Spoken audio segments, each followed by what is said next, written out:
Salut à tous et bienvenue dans cette nouvelle vidéo de yohandev.co. C'est mardi 18h, c'est l'heure de notre revue de la semaine. Comme d'habitude, si la vidéo vous plaît, vous mettez un petit pouce bleu.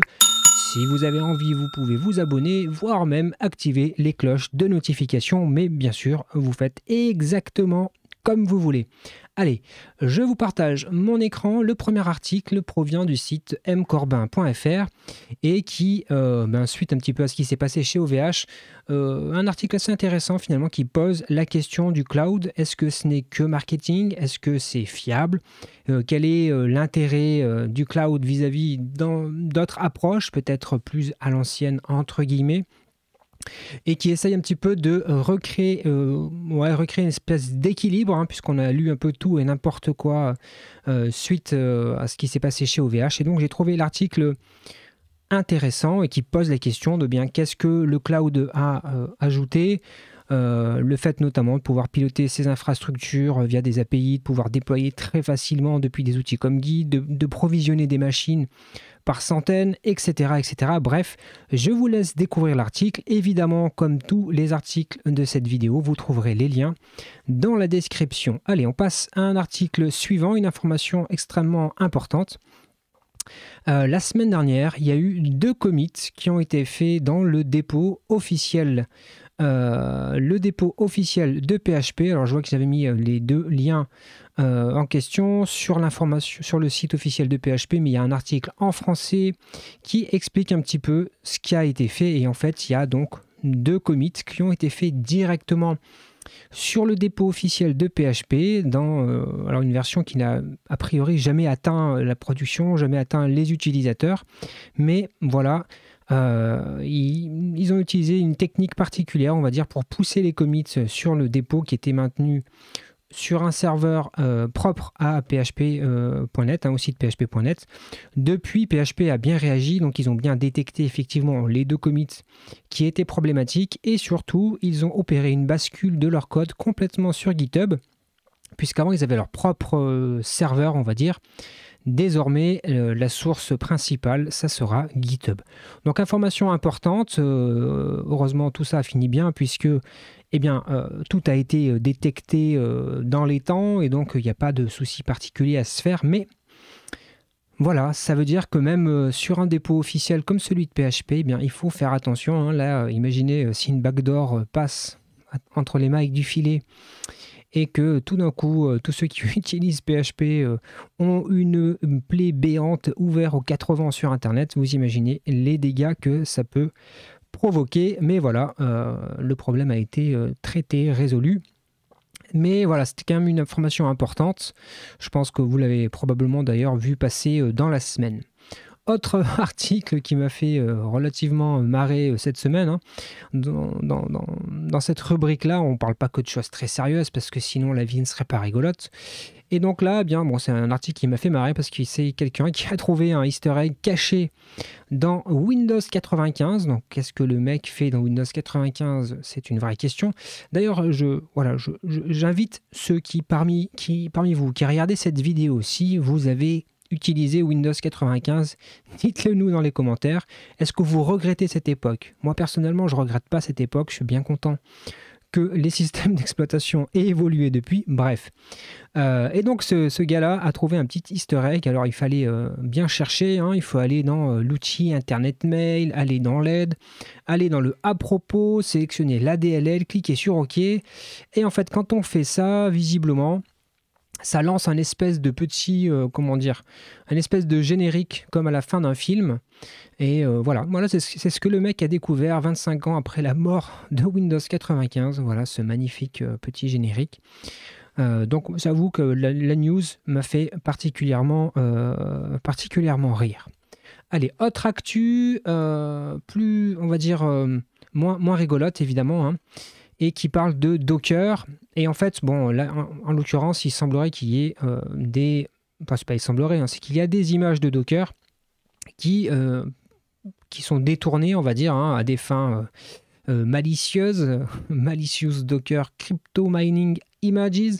Donc, il y a des images en fait Docker qui contiennent de quoi faire du minage de crypto-monnaie, si je comprends bien l'article.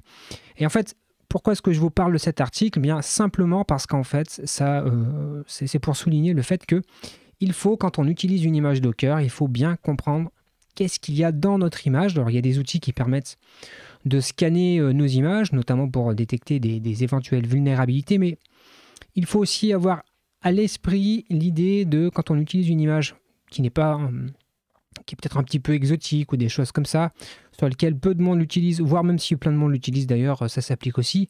Il faut faire un peu de reverse engineering pour comprendre ce qu'il y a dans notre image, parce que imaginez si vous mettez ça en production et qu'il y a des choses qui tournent sur votre image qui ne sont pas souhaitables pour vous, eh bien ça peut être vraiment dommageable. Donc prudence quand on utilise une image Docker. Il faut savoir que contient cette image. Moi, je sais que pour certaines images au travail, eh bien, on remonte comme ça toutes les couches des images Docker. Hein. Et quand on trouve un Dockerfile qui fait from, et puis on a le nom d'une image, eh bien, on va voir cette image. On va voir comment est construit ce Dockerfile et on remonte comme ça petit à petit les différentes couches. Ça permet de cette façon de comprendre ce qu'il y a dans l'image. Et ben, ça peut aussi nous éviter de déployer quelque chose qui ne serait pas conforme, ou en tout cas qui pourrait être détourné de son sens initial à des fins obscures.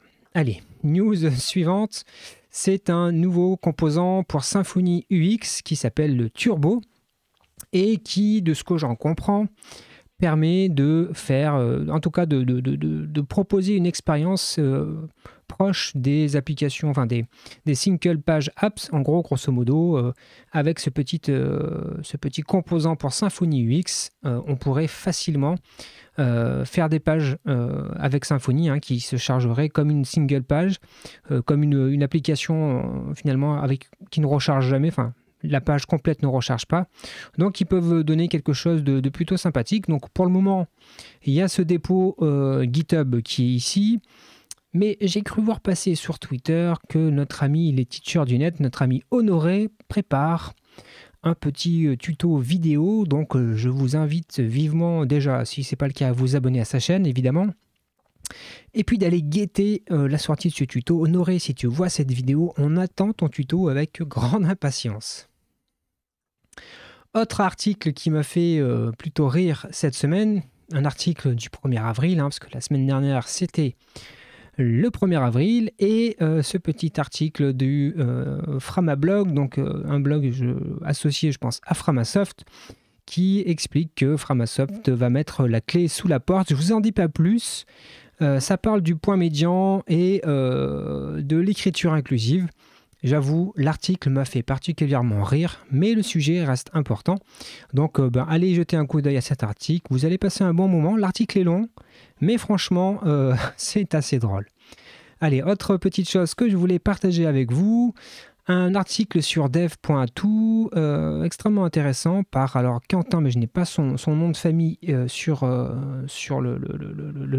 l'article en question.